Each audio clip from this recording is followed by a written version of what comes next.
أما بعد فقد قال الله تبارك وتعالى في القرآن المجيد والفرقان الحميد. أعوذ بالله من الشيطان الرجيم. بسم الله الرحمن الرحيم. والذي جاء بالصدق وصدق به أولئك هم المتقون. صدق الله مولانا العظيم وبلغنا رسوله النبي الكريم الأمين.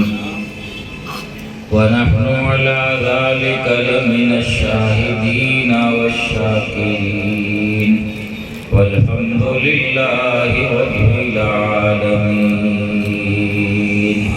إن الله وملائكته يصلون على النبي يا أيها الذين آمنوا صلوا عليه وسلموا تسليما.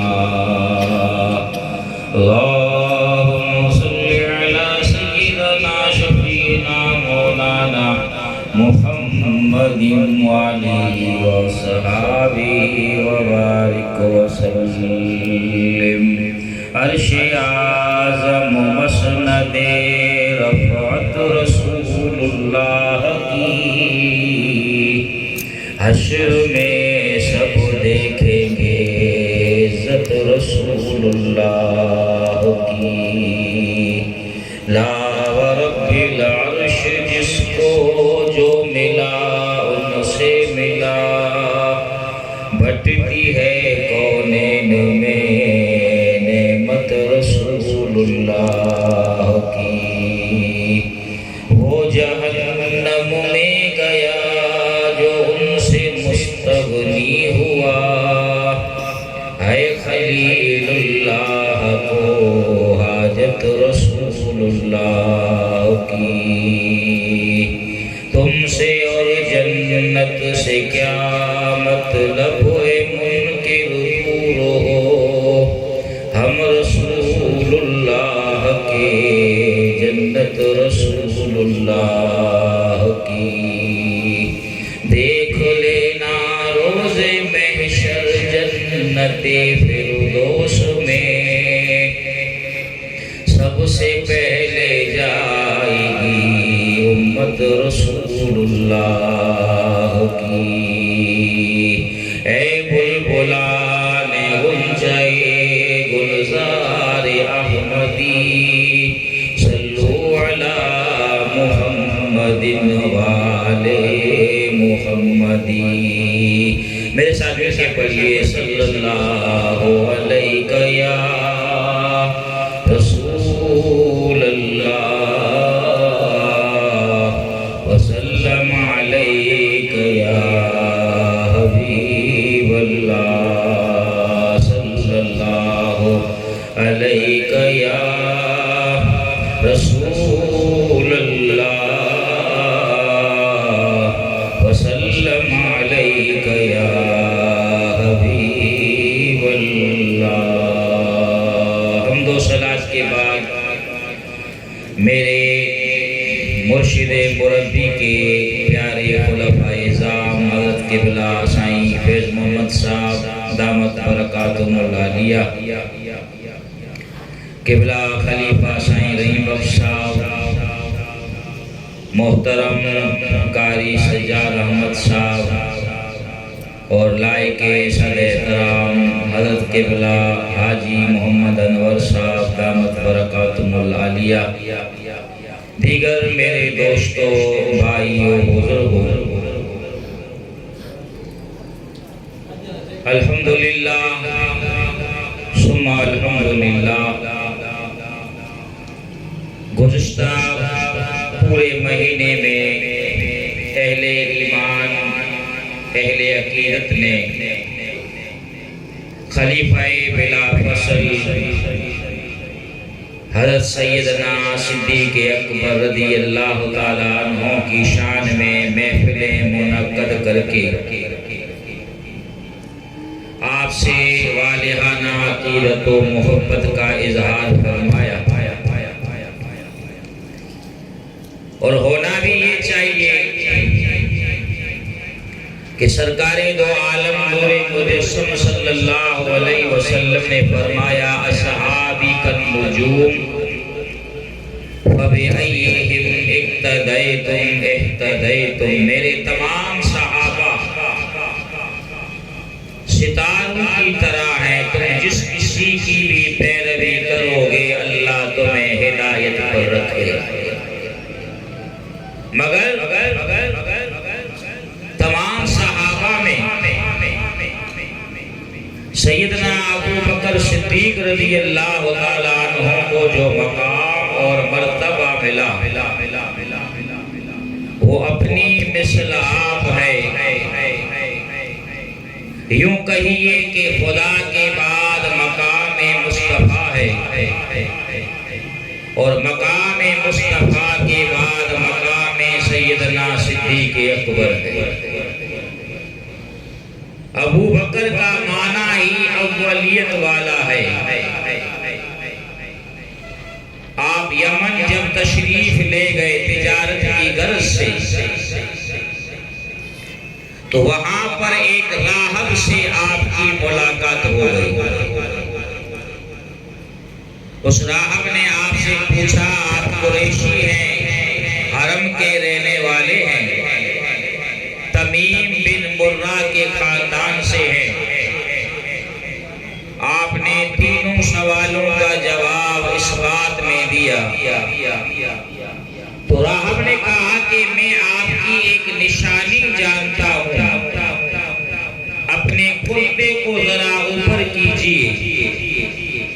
سیدنا صدیق اکبر نے جب کرتا اوپر کیا تو دل کا نشان موجود تھا۔ راہب کہنے لگا رب کعبہ کی قسم میں نے آسمانی کتابوں میں پڑھا تھا کہ نبی آخر الزمان مکہ مکرمہ میں نبوت کا اظہار فرمائیں گے۔ ایک ادھیڑ عمر والا اور ایک نوجوان ان پر ایمان لائیں گے۔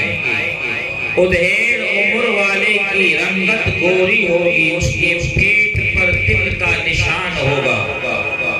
اے عبد الکعبہ، اس وقت حضرت ابو بکر کا نام عبد الکعبہ تھا۔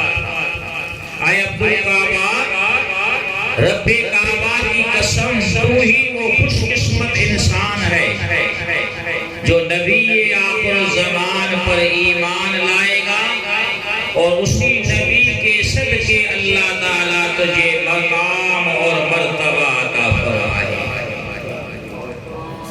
جب حضرت ابو بکر صدیق واپس آئے تو اس راہب نے آپ کو اشعار سنائے۔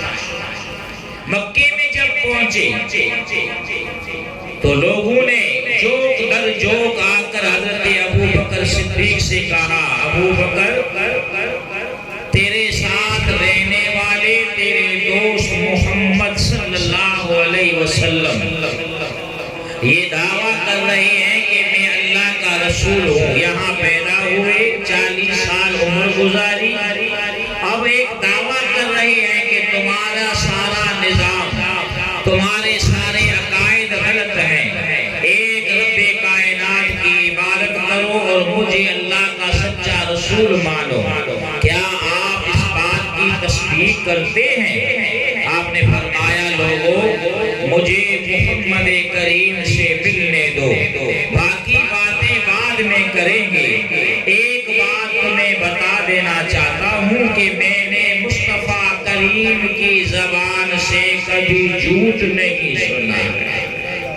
آئے بارگاہ نبوی میں حاضر خدمت ہوئے اور آپ سے پوچھا یا رسول اللہ، آپ اللہ کے نبی ہیں؟ آپ نے فرمایا ہاں ابو بکر، اللہ نے مجھے پوری کائنات کے لیے اپنا نبی بنا کر بھیجا ہے۔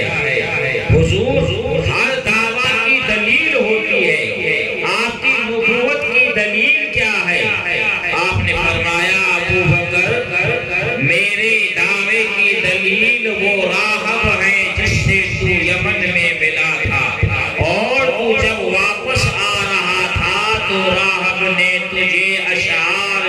سنائے۔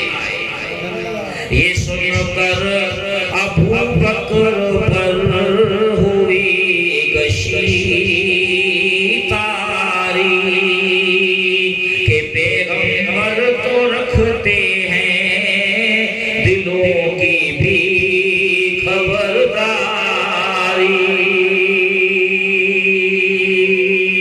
حضور واقعی آپ اللہ کے سچے رسول ہیں، پڑھتے ہیں لا الہ الا اللہ محمد رسول اللہ، ایمان لا کر حضور کے سچے غلام بن جاتے ہیں۔ کلمہ طیبہ پڑھ کر صدیق اکبر نے اپنی جان کو اپنی جان نہیں سمجھا، اپنے مال کو اپنا مال نہیں سمجھا، اپنی اولاد کو اپنی اولاد نہ سمجھا، اپنی جان مال اور اولاد قربان کر کے سیدنا صدیق اکبر نے حضور کی اس حدیث پر عمل کر کے دکھایا کہ سرکار نے فرمایا لا یؤمن احدکم حتی اکون احب الیہ من والدہ وولدہ والناس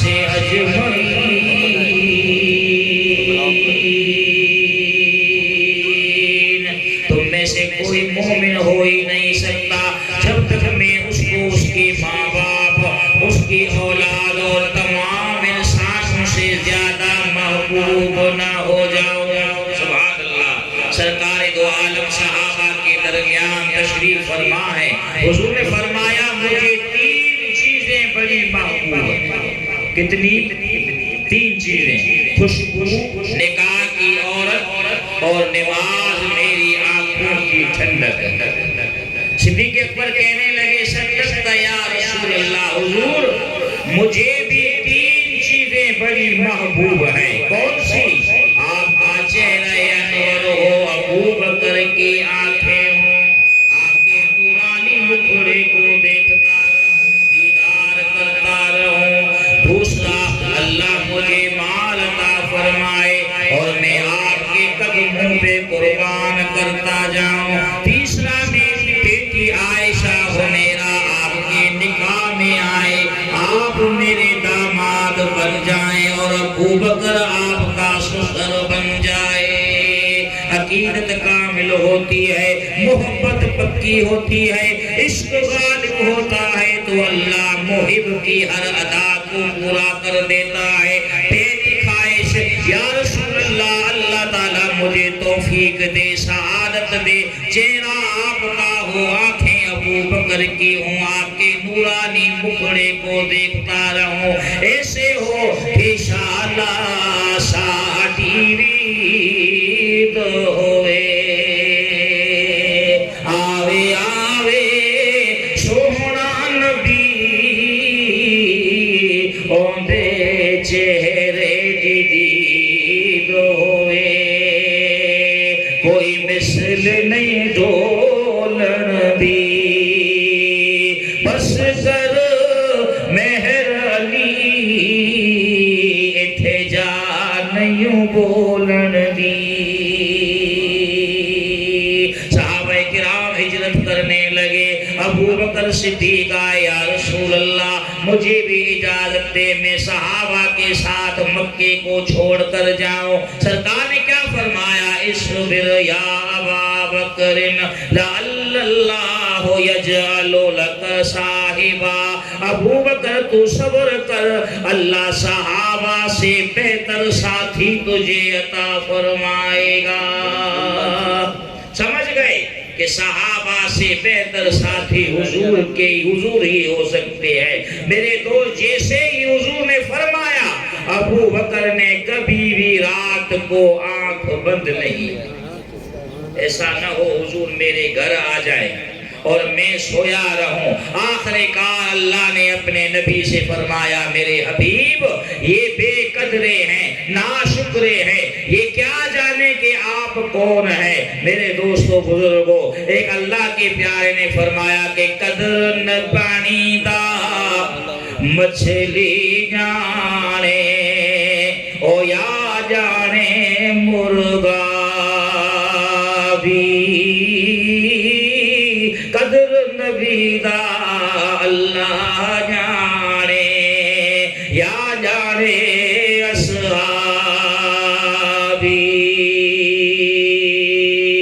ابو بکر دیر نہ کر، اللہ نے ہمیں حکم فرمایا ہے آج ہم مکے کو چھوڑ کر چلنا ہے۔ قربان جائے وہ نبی جس کی بارگاہ میں قرآن آتا ہے، جس کی بارگاہ میں جبریل آتا ہے، وہ نبی ابو بکر کے گھر جاتے ہیں، ان کو تیار کرتے ہیں، دونوں ساتھی گھر سے نکلتے ہیں، سیدنا ابو بکر صدیق آگے چلتے ہیں، پیچھے چلتے ہیں، دائیں بائیں ہوتے ہیں۔ سرکار فرماتے ہیں ابو بکر سمتیں کیوں تبدیل کرتے ہو، آگے پیچھے کیوں چلتے ہو؟ حضور اس لیے کہ رات کا وقت ہے، دشمن ہماری جان کے در پہ ہیں، جس سمت سے دشمن کے آنے کا شائبہ ہوتا ہے اسی سمت سے ہو جاتا ہوں کہ دشمن جہاں سے بھی حملہ کرے سب سے پہلے آپ کا غلام آپ پر اپنی جان نچھاور کر دے۔ پیر کرم شاہ الازہری نے ضیاء النبی میں لکھا ہے کہ جہاں پر دشوار راستہ ہوتا وہاں صدیق اکبر حضور کو اپنے کندھوں پہ اٹھا لیتے۔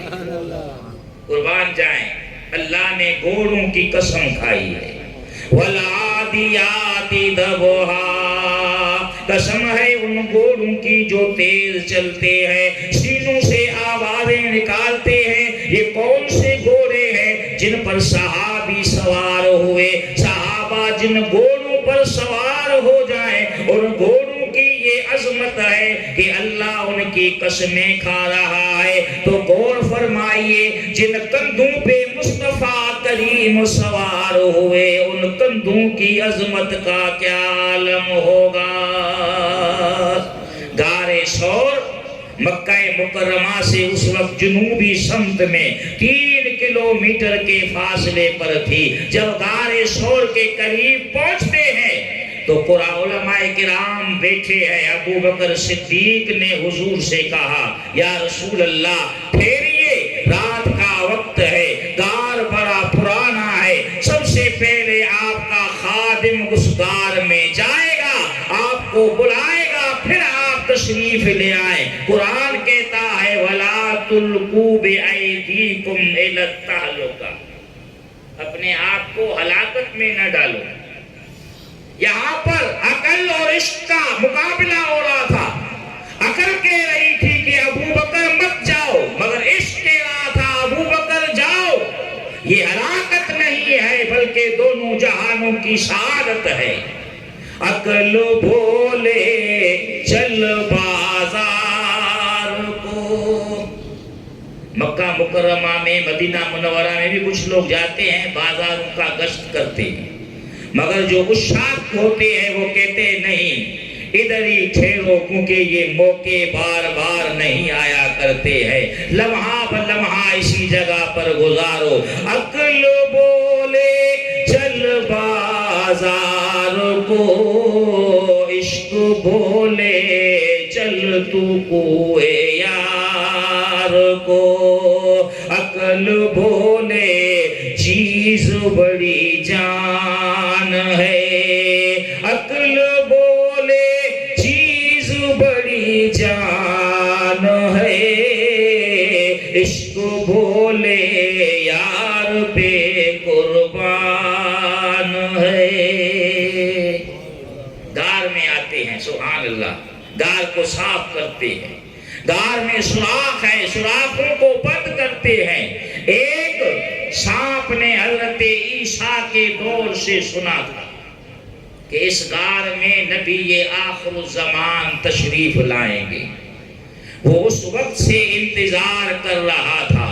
آخر وہ رات بھی آئی، کونین کے والی رسول جمالی اس غار میں تشریف فرما ہوئے اور اس ناگ کو، سانپ کو خوشبو مصطفیٰ محسوس ہوئی۔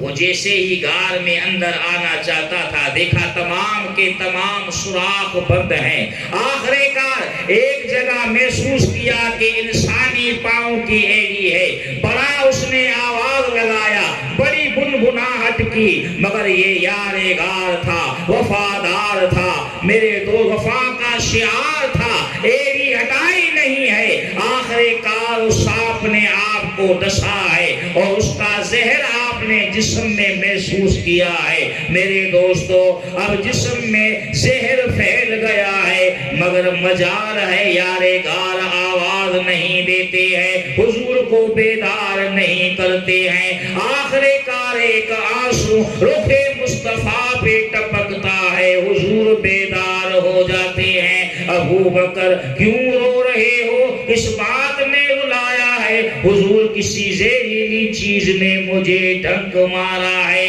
فرمایا ابو بکر جرا کے پاس نہ جاؤ، ڈاکٹر سے ٹیکا نہیں لگاؤ، میں مصطفیٰ کریم تمہارا علاج کرتا ہوں۔ ایک گل سن کے پاک پیغمبر تے کرم خاص فرمایا،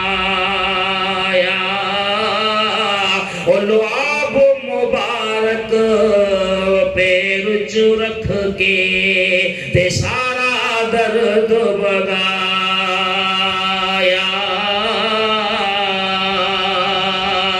سرکار دو عالم نے اپنا لعاب دہن ابو بکر کے پاؤں پہ رکھا، سانپ کا زہر فوراً ختم ہو گیا۔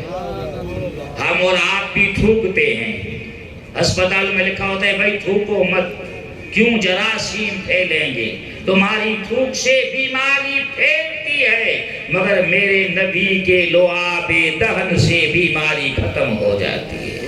سبحان اللہ سبحان اللہ۔ وہ خدا نہیں بخدا نہیں، وہ مگر خدا سے جدا نہیں، وہ ہے کیا مگر وہ ہے کیا نہیں، وہ ہے کیا مگر وہ ہے کیا نہیں، یہ محب حبیب کی بات ہے، بلغ العلا بکمالہ، کشف الدجا سونا۔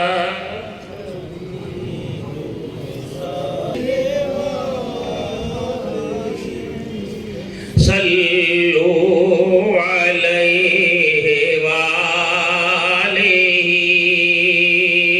سرکار علیہ السلام حضرت ابو بکر صدیق کی گود میں آرام فرما رہے ہیں، قربان جاؤں میرے دوستوں میرے بزرگوں، اللہ نے سیدنا صدیق اکبر کی خواہش پوری کر دی۔ یا رسول اللہ، ابو بکر کی پہلی خواہش یہ ہے کہ ابو بکر کی آنکھیں ہو، آپ کا نورانی مکھڑا ہو، آپ کے چہرے کو تکتا رہوں، زیارت کرتا رہوں۔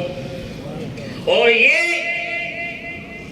وہ عظیم عبادت تھی۔ شاہد تشریف فرمائے فیض محمد صاحب، مشکات المصابیح کی حدیث ہے، تمام علماء کرام اپنے اپنے مدارس میں پڑھاتے ہیں مشکات المصابیح۔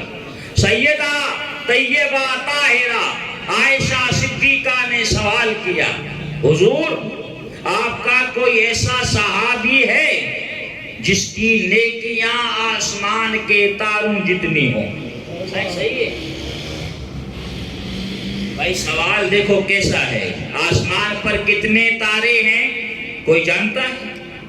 لیکن سیدہ کا سوال کرنا یہ اس بات کی دلیل ہے کہ سیدہ کا عقیدہ یہ تھا کہ حضور جانتے ہیں آسمان پر کتنے تارے چمک رہے۔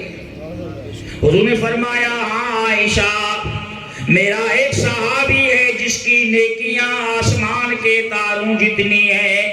یا رسول اللہ وہ کون ہے؟ فرمایا وہ میرے عمر ہیں۔ سیدہ افسردہ ہو گئی، غمگین ہو گئی، میرے خیال میں میرے ابا حضور کا نام لیں گے، مگر حضور نے عمر فاروق کا نام لے لیا۔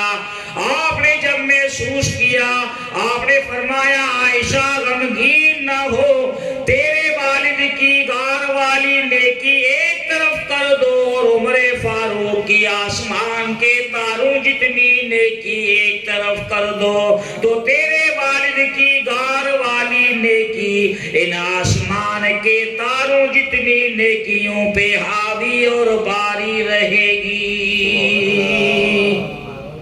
میرے دوستو، غار میں سیدنا صدیق اکبر نے کیا کیا تھا؟ ختم قرآن کیے تھے، نوافل کی کثرت کی تھی؟ نہیں، رخ مصطفیٰ کو دیکھتے رہے، سرکار کی خدمت کرتے رہے اور قربان جائیں۔ غار کے اندر صدیق اکبر نے کہا حضور مجھے پیاس لگی ہے۔ کہا ابو بکر غار کے منہ پہ جاؤ اور پانی پی کے آؤ۔ ہوتا کوئی آج کا مولوی صاحب تو یار یہ سوال کا جواب تو نہیں ہے، غار کے منہ پہ کہاں سے پانی آ گیا؟ نہیں، سیدنا صدیق اکبر کا عقیدہ تھا، اللہ نے فرمایا وَمَا آتَاكُمُ الرَّسُولُ فَخُذُوهُ، میرا رسول تمہیں جو دے اس کو لے لو۔ حضور نے فرمایا جاؤ، گئے اور یہ بتانا تھا کہ صدا کرنا میرے بس میں تھا، میں نے تو صدا کر دی، وہ کیا دیں گے میں کیا لوں گا، سخی جانے گدا جانے۔ صدیق اکبر فرماتے ہیں کہ میں گیا، دیکھا کہ دودھ سے زیادہ سفید پانی بہ رہا، اوپر اٹھایا تو کستوری سے زیادہ خوشبودار تھا، اور میں نے جب حلق پہ لگایا تو شہد سے زیادہ میٹھا تھا۔ خوب سیر ہو کر پیٹ بھر کر پانی پیا، واپس آیا، سرکار نے فرمایا ابو بکر جی میرے آقا پانی پی لیا؟ ہاں حضور پی لیا، لیکن یا رسول اللہ یہ پانی آیا کہاں سے؟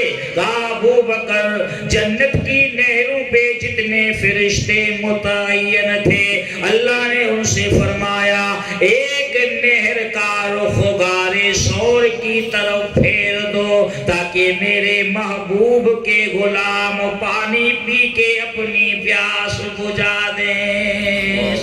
ابو بکر یہ جنتی پانی ہے، اللہ نے تیرے لیے خاص کر دیا ہے۔ 3 دن 3 راتوں تک سیدنا ابو بکر صدیق حضور کے نورانی مکھڑے کو دیکھتے رہے، اور انوار رسالت ابو بکر کے اندر اس طرح منعکس ہوئے، ابو بکر کے اندر اس طرح صلاحیت کر گئے کہ ابو بکر سیرت میں بھی حضور جیسے ہوئے اور صورت میں بھی حضور جیسے بن گئے۔ میرے دوستو، جب وہاں سے کفار نے آپ کا تعاقب کر کے اپنی غار تک رسائی کی ہے، اللہ نے کبوتری کو حکم دیا کبوتری یہاں پر انڈے دو، مکڑی نے جالا بنایا، انسانی قد کے برابر ایک درخت اگایا ہے۔ میرے دوست، رسول کی محبت میں جس کبوتری نے انڈے دیے اللہ نے اس کبوتری سے فرمایا اے کبوتری تو نے میرے محبوب سے والہانہ عقیدت کا اظہار کیا ہے، دوسری چیزیں ختم ہو جائیں گی مگر میں تیری نسل کو قیامت تک برقرار رکھوں۔ آج حرم شریف میں جتنی بھی کبوتر ہیں یہ اسی کبوتری کی نسل میں سے ہیں، اور مکڑی نے جالا بنایا، درخت اگایا، وہ کفار پوری غار کے منہ پہ آئے تو قربان جائیں سیدنا صدیق اکبر نے کہا حضور اگر انہوں نے ہمیں دیکھ لیا تو ضرر پہنچائیں گے، نقصان پہنچائیں گے۔ حضور نے فرمایا ابو بکر نہیں، جس کا حامی ہو خدا اس کو مٹا سکتا ہے کون؟ دونوں کا مکالمہ قرآن نے بیان کیا۔ ثانی اثنین، وہ دو میں دوسرے تھے، قربان جائیں پہلے حضور ہے دوسرے صدیق اکبر ہے۔ اذ ہما فی الغار، جب دونوں غار میں تھے، اذ یقول لصاحبہ، حضور اپنے صحابی سے فرما رہے تھے لا تحزن ان اللہ معنا۔ ابو بکر کی صحابیت قرآن سے ثابت ہے، جو یہ کہے کہ ابو ابو بکر صحابی رسول نہیں ہے وہ دائرہ ایمان سے خارج ہو جائے. اور صرف خود صحابی نہیں ہے، آپ کے والد صحابی ہے، والدہ صحابیہ ہے، بیٹے صحابی ہے، بیٹیاں صحابیات ہیں، نواسیاں نواسے، پوتیاں پوتے، ان تمام کو اللہ نے حضور کی صحابیت کا مقام اور شرف عطا فرمایا. میرے دوستو بزرگوں، 3 دن کے بعد جب مدینہ منورہ پہنچی، اس جگہ پر بڑی آواز سے کہیے، او سیاں بڑیا نصیباں والیاں جیڑیاں جگیاں مدینے نل لالیاں. انشاءاللہ چمانگے ایک دن ضرور سبز گنبد دی سنہری جالیاں. او سیاں بڑیاں نصیباں والیاں. مدینہ منورہ پہنچے وہ صحابہ جنہوں نے حضور کو کبھی دیکھا نہیں تھا، بلکہ وہ لوگ جنہوں نے حضور کو نہیں دیکھا تھا، وہ پریشان ہو گئے کہ کون حضور ہیں، کون صدیق اکبر. ایک ہی صورت، ایک ہی شکل. ابو بکر کی طرف مائل ہوئے، جسم پر ہاتھ رکھنا شروع کر دیا، ہاتھوں کو چھونا شروع کر دیا. ابو بکر صدیق نے اپنی چادر حضور کے کندھے پہ رکھی، لوگوں کو بتایا، لوگوں یہ ہے آقا، میں ہوں غلام، یہ اصل ہے، میں فرع ہوں. اللہ نے جو مجھے مقام عطا فرمایا ہے وہ انہی کے صدقے میں عطا فرمایا. میرے دوستو بزرگوں، سیدنا ابو بکر صدیق رضی اللہ تعالی عنہ کی اللہ نے دوسری خواہش پوری فرما دی کہ یا رسول اللہ، اللہ مجھے مال عطا فرمائے اور میں آپ کے قدموں پہ قربان کروں. حضرت عمر فرماتے ہیں سرکار نے ہمیں ایک جہاد کے موقع پر صدقہ کرنے کا حکم دیا، تو میں اپنے گھر کا مال 2 حصوں میں تقسیم کر کے آدھا سرکار کی بارگاہ میں لایا اور آدھا گھر پہ چھوڑ آیا.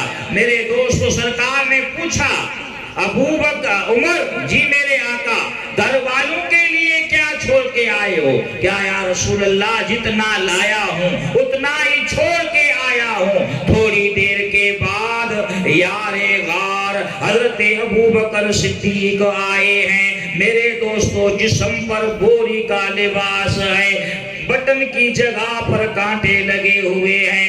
ابو بکر گھر والوں کے لیے کیا چھوڑ کے آیا ہے؟ حضور اپنے جسم کے کپڑے بھی لایا ہوں. جس گھر کے دروازے کی دیواروں پر ہاتھ لگایا ہے کوئی سوئی بھی باقی نہ رہے.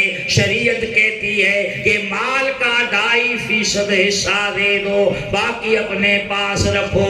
پورا خرچ کر کے دوسروں کے سامنے ہاتھ پھیلاؤ، یہ مناسب نہیں ہے. مگر صدیق کا جذبہ دیکھیے، عقیدت دیکھیے کہ سرکار کا فرمان ہوا. اب ابو بکر کا ایمان کہہ رہا ہے کہ کچھ بھی اپنے پاس نہ رکھو، سب یار کے قدموں پہ قربان کر دو. ابو بکر ما ابقیت لأہلک، یہ حدیث کے الفاظ ہیں، ما ابقیت لأہلک. اب حضرت ابو بکر صدیق کا کیا عقیدہ تھا؟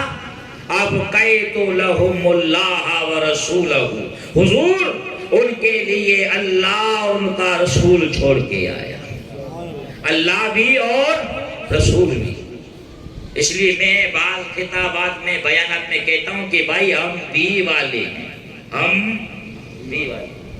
ہم کہتے ہیں یا اللہ ہم تجھے مانتے ہیں، تیرے رسول کو بھی مانتے ہیں، تیرے صحابہ کو بھی، تابعین کو بھی، تبع تابعین کو بھی، غوث اعظم کو بھی، خواجہ فرید الدین گنج شکر کو بھی، دانا داتا حجویری کو بھی، پیر مٹھا کو بھی، پیر سونا کو بھی، پیر سجن کو بھی مانتے ہیں. الغرض کرواتا جائے گا سنی اس کو مانتے جائیں گے، اور سنی یہ کہتے جائیں گے کہ میں لجپالا دل لگی ہاں میرے تو غم پرے رہندے، میری آسا امیداں دے صدا بوٹے ہرے رہندے۔ ابو بکر سارا مال لے کے آیا، یا رسول اللہ سارا مال لے کے آیا، جبریل نازل ہوئے، یا رسول اللہ میرے نزول کا مقصد یہ ہے کہ میں اللہ کا سلام لے کے آیا ہوں۔ اللہ فرماتا ہے ابو بکر کو میرا سلام کہہ، اور ابو بکر سے کہو تم مجھ سے راضی ہو یا نہیں۔ سبحان اللہ، ہم کہتے ہیں ہم سے اللہ راضی ہو جائے، مگر غلام مصطفیٰ کی یہ شان ہے کہ اللہ فرماتا ہے مجھ سے صدیق راضی ہو جائے۔ ابو بکر صدیق رونے لگے، حضور میں اللہ سے کیسے ناراض ہو سکتا ہوں، میں تو راضی ہی راضی ہوں، اللہ کی بارگاہ میں میرے لیے دعا فرمائیے گا۔ سرکار نے دعا فرمائی، آپ نے فرمایا ابو بکر اللہ تجھے رضوان اکبر عطا فرمائے گا۔ رضوان اکبر کیا ہے حضور؟ رضوان اکبر کیا ہوتا ہے؟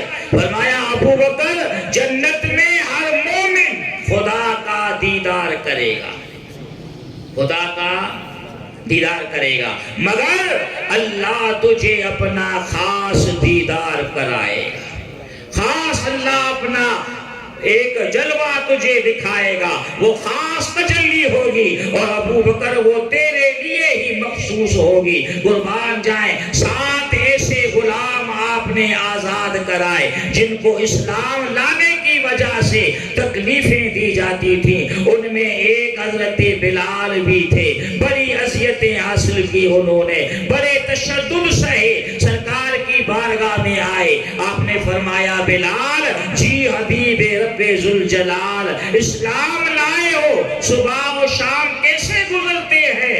کہنے لگے یا شفیع الامم کر دو للہ کرم، شالا وسدہ رہے تیرا سونا حرم۔ حضور اسلام تو لایا ہوں مگر تکلیفیں بڑی ہے، اب کیا کروں؟ سرکار نے فرمایا پھر بلال کیا چاہتا ہے؟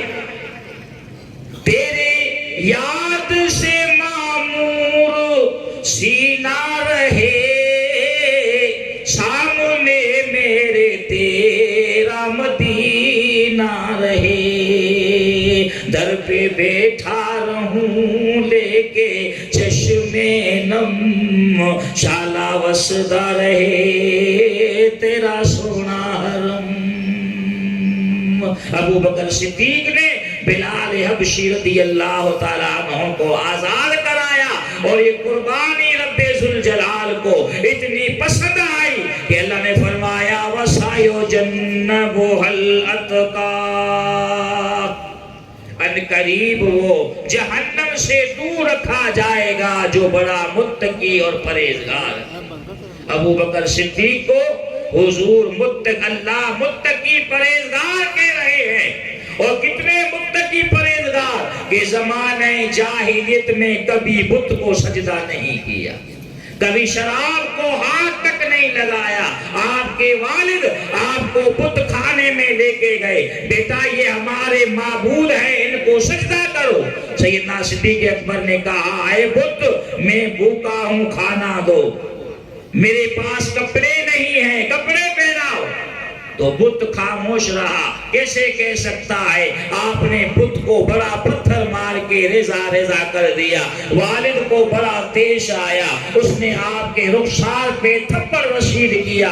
میرے دوستو، والد جب آپ کو اپنی والدہ کے پاس لے کر آئے، بڑا قصہ پورا سنایا، تو والدہ نے کہا ابو قحافہ اس کو اپنے حال پر چھوڑ دو، یہ جب پیدا ہوئے تھے غیب سے آواز آئی تھی او میری پیاری بندی تجھے آزاد بیٹے کی بھی مبارک ہو، اس کا نام آسمانوں پہ صدیق ہے، اور یہ نبی آخر الزمان کے سچے غلام اور یادگار۔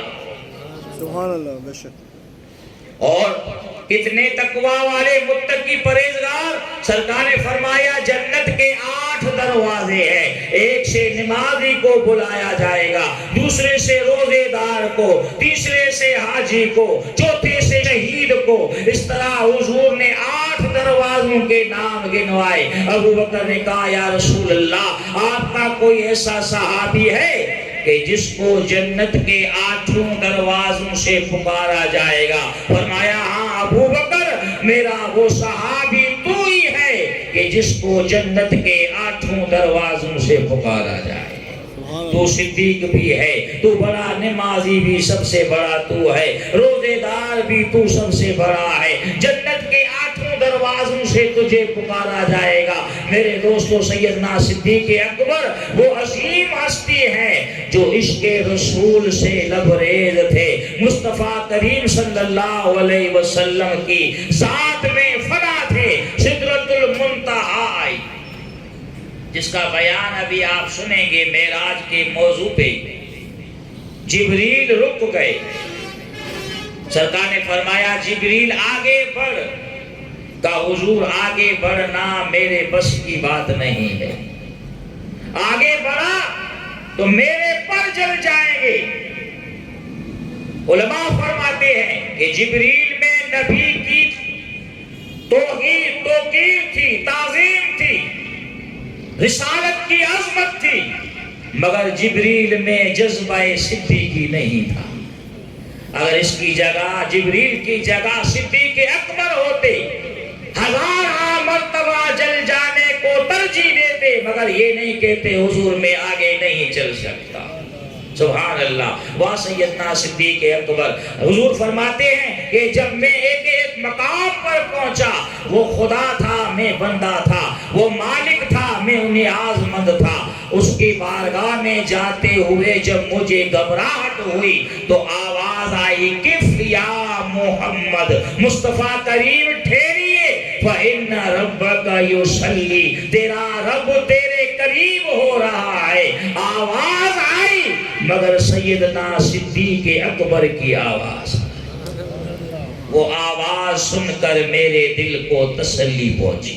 پتا چلا کہ گھبراہٹ کے عالم میں، پریشانی کے عالم میں حضور کو تسلی ہوتی تھی تو سیدنا صدیق اکبر کی آواز سے تسلی پہنچتی۔ ایک مرتبہ آپ بیمار ہو گئے تو آپ کے رفقا نے آپ کو ایک طبیب کے پاس لے جانے کی تجویز دی۔ جب حکیم صاحب کے پاس لے گئے، وہ نبض شناس تھا، اس نے نبض دیکھ کر کہا کہ بھائی یہ جو انسان آدمی ہے اس کو کوئی مرض نہیں ہے، اس کا یار اس سے بچھڑ گیا۔ 2 برس 3 ماہ ابو بکر صدیق حضور کے بعد زندہ رہے، لیکن فراق رسول میں آپ کا کلیجہ جل کر راکھ ہو گیا تھا، اور کلیجے جلنے کی بو باقاعدہ منہ مبارک سے آتی تھی۔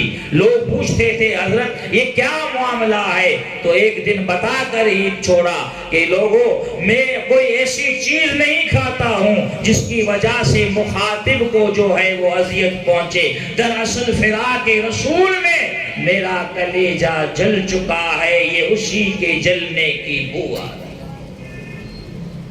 عمر فاروق کہتے ہیں آپ کے وصال کے بعد میں آپ کے گھر گیا تو دیکھا کہ گھر کی چھت سوختہ ہو گئی ہے، جل چکی ہے۔ میں نے گھر والوں سے پوچھا یہ گھر کی چھت کیوں جلی ہے، اس پر یہ کالے دبے کیوں آ گئے ہیں؟ کہنے لگے کہ اس کو کسی نے جلایا نہیں ہے۔ سیدنا ابو بکر بیٹھ کر حضور کا تذکرہ کرتے تھے اور ایک آہ نکالتے تھے، اس آہ میں اتنی حرارت تھی کہ گھر کی چھت جو ہے وہ جل کر سوختہ ہو گئی۔ تو میرے دوستو، سیدنا صدیق اکبر رضی اللہ تعالی عنہ سفر میں، حضر میں، احد میں، بدر میں، اور آج گنبد خضرا میں بھی حضور کے رفیق اور ساتھی۔ آپ کا جب وصال با کمال قریب تھا سید علی المرتضیٰ کو آپ نے بلایا اور فرمایا علی جن ہاتھوں سے تو نے سرکار دو عالم کو غسل دیا اسی ہاتھوں سے مجھے بھی غسل دینا، مجھے کفنا کے غسل دے کے نماز جنازہ پڑھ کے میرے جسم اطہر کو حضور کے روضے کے سامنے لانا اور اجازت طلب کرنا، یا رسول اللہ یہ یار غار ہے، یار مزار بننا چاہتے، اگر اجازت ملی تو مجھے حضور کے روضے میں دفنا دینا، اور اگر اجازت نہ ملی تو جنت البقیع میں دفن کر دینا۔ میرے دوستو آپ کو عقیدہ سمجھا رہا ہوں کہ سیدنا صدیق اکبر کا عقیدہ یہ تھا کہ حضور جس طرح ہمارے درمیان زندہ اور حیات تھے اسی طرح آج اپنے روضہ اطہر میں زندہ اور حیات ہے، ورنہ یہ وصیت نہ ہوتی۔ اور پھر علی المرتضیٰ کا عقیدہ سامنے آ گیا، آپ نے یہ نہیں فرمایا کہ اے ابو بکر آپ تو کمال کرتے ہو، انسان مر کر ختم ہو جاتا ہے، نہیں نہیں، یہ آپ نے جب وصیت کی سیدنا علی المرتضیٰ فرماتے ہیں کہ آپ کے جسم اطہر کو ہم نے غسل دیا کفن پہنایا اور آپ کے جسد اطہر کو حضور کے روضے کے سامنے رکھا۔ جب حضور کے روضے کے سامنے رکھا تو پہلی آواز میں نے لگائی، یا رسول اللہ، یہ یار غار ہے، یار مزار بننا چاہتا ہے۔ دروازہ بند تھا، فوراً ہم نے جیسے آواز لگائی تو گنبد خضرا کا دروازہ کھل گیا، قبر انور سے آواز آئی، ادخل الحبیب الی الحبیب، دوست کو دوست سے ملاؤ، جو میرا یار غار تھا اس کو یار مزار بھی بنا۔ اور ابو بکر صدیق حضور کے روضہ اطہر میں میرے دوست دفن ہوئے۔ آج وہ روضہ جہاں پر 70,000 فرشتے صبح کو آتے ہیں، وہ شام کو چلے جاتے ہیں، 70,000 بعد میں آتے ہیں، ایک مرتبہ جو فوج آئی فرشتوں کی دوبارہ نہیں آئے گی۔ اتنی کثیر تعداد میں فرشتے جہاں حضور کی بارگاہ میں صلاۃ و سلام پڑھتے ہیں وہاں ابو بکر و عمر کو بھی سلام پیش کیا کرتے۔ سبحان اللہ، سبحان۔ میرے دوستو بزرگوں، سرکار دو عالم، آخری بات میں عرض کروں، حضور نے فرمایا ما صب اللہ فی صدری، یہ ہے نقشبندی طریقہ، کیونکہ ہم شریعت کے ساتھ ساتھ، شریعت کی باتیں کرنے کے ساتھ ساتھ طریقت کی باتیں بھی کرتے ہیں، اور یہ تعدیش نعمت ہے کہ اللہ نے ہمیں اس دور میں پرفتن وقت میں اپنے کامل ولی سے ایک نسبت عطا فرمائی ہے۔ ما صب اللہ فی صدری، جو کچھ اللہ نے میرے سینے میں رکھا، صببتہ فی صدر ابا بکر، سرکار فرماتے ہیں وہ سارے کا سارا میں نے ابو بکر کے سینے میں منتقل کر دیا۔ اور سرکار کے سینے میں کیا کچھ تھا؟ درود شریف پڑھیے، اللہم صلی اللہ علیہ وسلم۔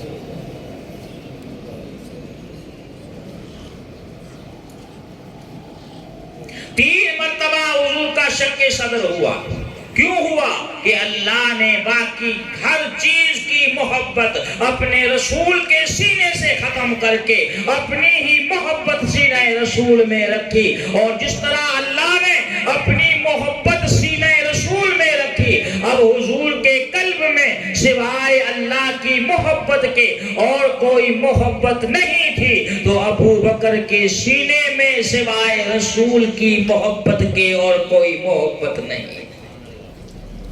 یہ صدیقی فیض چلتا ہوا میرے دو سلسلہ عالیہ نقشبندیہ کا حضرت امام ربانی مجدد منور الفسانی قدس سرہ النورانی کے سینے سے، اور پھر چلتا ہوا حضرت پیر مٹھا رحمت اللہ تعالیٰ علیہ کے سینے میں آیا، اور حضرت پیر مٹھا رحمت اللہ تعالیٰ علیہ جب سندھ میں آئے تو انہوں نے ایک مرد کلندر تیار کیا جس کو حضرت سونا سائیں کہا جاتا۔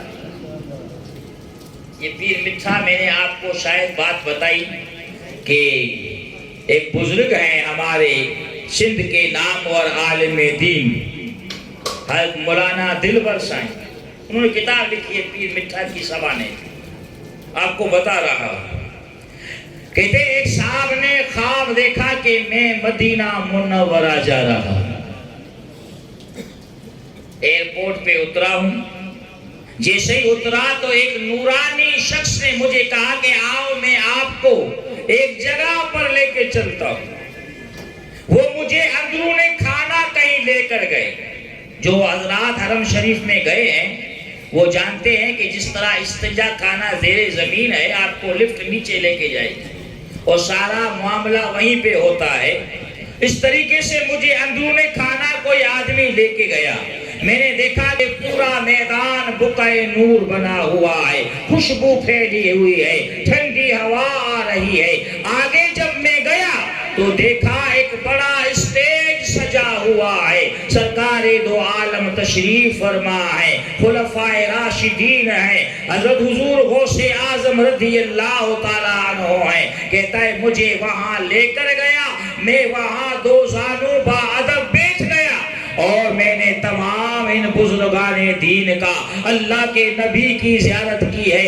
حیران ہو گیا ہوں زہے مقدر، آج مجھے کیسی محفل نصیب ہوئی ہے۔ کہتا ہے پیر مٹھا رحمت اللہ تعالیٰ علیہ مجھے نظر نہیں آئے۔ حضور نے صحابہ کو نصیحتیں فرمائی، آخر کار حضور نے فرمایا اب ہم اجازت چاہتے ہیں، محفل برخاست ہو رہی ہے۔ تو سیدنا صدیق اکبر نے آگے بڑھ کر عرض کی یا رسول اللہ ٹھہریے، ہمارے غلام عبد الغفار پیر مٹھا تشریف لائے۔ کہتے ہیں حضور ٹھہر گئے، کرم نوازی فرمائی تو پیر مٹھا رحمت اللہ تعالیٰ علیہ آئے، انہوں نے حضور کی دست بوسی کی اور حضور نے آپ اپنا دست مبارک آپ کے دونوں کندھوں کے درمیان رکھ کر کہا کہ عبد الغفار آپ کی تبلیغی کوششوں پر ہمیں بڑا فخر ہے۔ یہ پیر مٹھا رحمت اللہ تعالیٰ علیہ جن کی یہ ہستی اور جن کی یہ عظمت ہے بارگاہ رسالت میں، جن کا یہ مقام ہے، وہ پیر مٹھا رحمت اللہ تعالیٰ علیہ فرماتے ہیں کہ میں سونے کا محل بناؤں۔ کیا بناؤں؟ سونے کا محل، اور اپنے مرید خاص خلیفہ خاص سونا سائی مولوی اللہ بخش کو وہاں بٹھا کر ان کی زیارت کرتا ہے۔ اور قیامت کے دن اللہ مجھ سے پوچھے کہ عبد الغفار تو نے کون سی کوششیں کی، کاوشیں کی، کیا تبلیغ کی، تو میں مولانا اللہ بخش کو کھڑا کر دوں گا یا اللہ میری اور کوئی کاوشیں نہیں ہیں، میں سندھ کے اندر اس مرد کلندر کو چھوڑ کے آیا۔ میرے دوست یہ ہم اور آپ کے لیے بڑی سعادت والی بات ہے۔ ہم اور آپ کو اللہ نے ایسی نسبت عطا فرمائی ہے، یہ موقع اور یہ سعادتیں ہر کسی کے حصے میں نہیں آتی ہیں، تو اس نسبت کی ہم قدر کریں۔ اور یہ صدیقی جو فیض ہے میرے مرشد کے سینوں سے ہمارے سینوں میں آ رہا ہے، اس فیض کی قدردانی کریں۔ ہمارے حاجی محمد انور صاحب اسی فیض کو پھیلانے کے لیے یہ پروگرام رکھتے ہیں، اور کوئی آپ کا لالچ کوئی طمع نہیں ہے، محبت میں پروگرام رکھتے ہیں۔ تو ہم اور آپ کو بھی یہ چاہیے کہ پروگرام میں جلدی آیا کرے، ایسا نہیں ہو کہ عشاء کے بعد آئے۔ اب عشاء کے بعد پھر کیا پروگرام ہوگا؟ پھر آپ شکایت کریں گے کہ بھئی پروگرام لمبا ہو جاتا ہے، ہمیں صبح کام پہ جانا پڑتا ہے۔ تو جب بھی آپ کو پروگرام کی دعوت دی جائے، آپ مغرب کی نماز یہاں پڑھیں یا مغرب کی نماز پڑھ کے فوراً پہنچ جائیں۔ انشاءاللہ جو بھی ٹائم عشاء کا ہوگا وہ عشاء کی نماز ہم اسی ٹائم پر پڑھیں گے اور وقت پہ ہی انشاءاللہ پروگرام ختم ہوگا۔ اللہ کی بارگاہ میں دعا ہے رب ذوالجلال میرا کہنا آپ کا سننا قبول و منظور فرمائے، اور سیدنا صدیق اکبر کے عشق والا ذرہ اللہ ہمارے سینوں میں بھی منتقل فرمائے، تاکہ ہمیں دنیا اور آخرت کی کامیابی حاصل ہو سکے۔ وآخر دعوانا الحمدللہ رب العالمین۔